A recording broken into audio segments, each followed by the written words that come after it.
जय गुरु जी। संगत जी, ओम नमः शिवाय। शिव जी सदा सहाय। ओम नमः शिवाय। गुरु जी सदा सहाय। ओम नमः शिवाय। शिव जी सदा सहाय। ओम नमः शिवाय। गुरु जी सदा सहाय। से शिव महापुराण रुद्र संहिता का अध्याय 30। देवताओं के अनुरोध से वैष्णव ब्राह्मण के वेश में शिव जी का हिमवान के घर जाना और शिव की निंदा करके पार्वती का विवाह उनके साथ न करने को कहना। ब्रह्मा जी कहते, नारद, मैना और हिमवान की भगवान शिव के प्रति उच्च कोटि की अनन्य भक्ति देख इंद्र आदि सब देवता परस्पर विचार करने लगे। तदनंतर गुरु बृहस्पति और ब्रह्मा जी की सम्मति के अनुसार सभी मुख्य देवताओं ने शिव जी के पास जाकर उनको प्रणाम किया और वे हाथ जोड़कर उनकी स्तुति करने लगे। देवता बोले, देव देव महादेव करुणा शंकर, हम आपकी शरण में आए हैं, कृपा कीजिए, आपको नमस्कार है। हे स्वामिन, आप भक्त वत्सल होने के कारण सदा भक्तों के कार्य सिद्ध करते हैं, दीनों का उद्धार करने वाले और दयालु दया के सिंधु हैं तथा भक्तों को विपत्तियों से छुड़ाने वाले हैं। इस प्रकार महेश्वर की स्तुति करके इंद्र सहित संपूर्ण देवताओं ने मैना और हिमवान की अनन्य शिव भक्ति के विषय में सारी बातें आदरपूर्वक बताई। देवताओं की बात सुनकर महेश्वर ने उनकी प्रार्थना स्वीकार कर ली और हंसते हुए उन्हें आश्वासन देकर विदा किया। तब सब देवता अपना कार्य सिद्ध हुआ मानकर भगवान सदाशिव की प्रशंसा करते हुए शीघ्र अपने घर को लौटकर प्रसन्नता का अनुभव करने लगे। तदनंतर भक्त वत्सल महेश्वर भगवान शंभु, जो माया के स्वामी हैं, निर्विकार चित्त से शैलराज के यहाँ गए। उस समय गिरिराज हिमवान सभा भवन में बंधु वर्ग से घिरे हुए पार्वती सहित प्रसन्नता पूर्वक बैठे थे।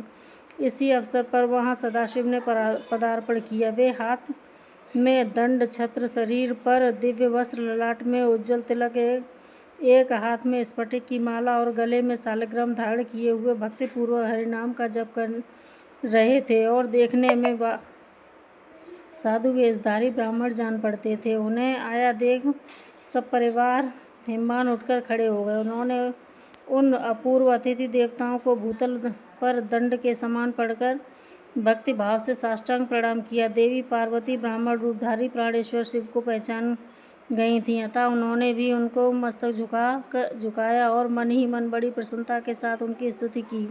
ब्राह्मण रूपधारी शिव ने उन सबको प्रेमपूर्वक आशीर्वाद दिया, किंतु शिवा को सबसे पहले मनोवांछित शुभाशीर्वाद प्रदान किया। शैलाधिराज हिमवान ने बड़े आदर पूर्वक उन्हें मधु, पर्क आदि पूजन सामग्री भेंट की और ब्राह्मण ने बड़ी प्रसन्नता के साथ वह सब ग्रहण किया।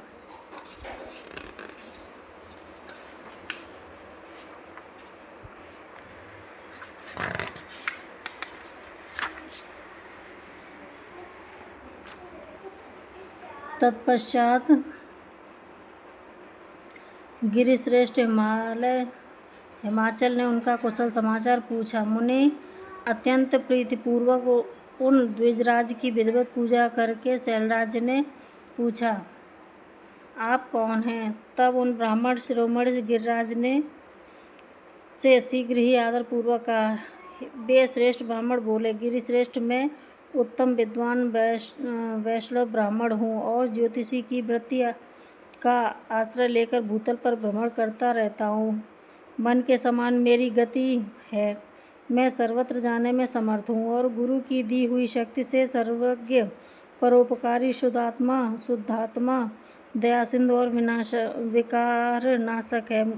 तुझे ज्ञात हुआ है कि तुम अपनी इस लक्ष्मी शरीर की सुंदर रूप वाली दिव्य सुलक्षणा अपनी पुत्री को एक आश्रय रहित, असंग, कुरूप और गुणहीन वर महादेव जी के हाथ में देना चाहते हो। वे रुद्र देवता मरघट में वास करते हैं, शरीर पर सांप लपेटे रहते हैं और योग साधते फिरते हैं। उनके पास पहनने के लिए एक वस्त्र भी नहीं है, पैसे ही नंग धड़ंग घूमते हैं, आभूषण की जगह सर्प धारण करते हैं। उनके कुल का नाम आज तक किसी को भी ज्ञात नहीं है। वे कुपात्र और कुशील हैं, स्वभाव विहार से दूर रहते हैं, सारे शरीर में भस्म रमाते हैं, क्रोधी और अविवेकी हैं। उनकी अवस्था कितनी है यह किसी को भी ज्ञात नहीं है। वे अत्यंत कुत्सित जटा का बोझ सदा सिर पर धारण किए रहते हैं। वे भले बुरे सबको आश्रय देने वाले, भ्रमणशील, नागहार धारी, भिक्षुक, कुमार्ग परायण तथा हठ पूर्वक वैदिक मार्ग का त्याग करने वाले ऐसे अयोग्य वर को आज अपनी बेटी ब्याहना चाहते हैं। अचलराज, अवश्य ही आपका यह विचार मंगलदायक नहीं है। नारायण कुल में उत्पन्न ज्ञानियों में श्रेष्ठ गिरिराज, मेरे इस कथन का मर्म समझो। तुमने जिस पात्र को ढूंढ रखा है वह इस योग्य नहीं है कि उसके हाथ में पार्वती का हाथ दिया जाए।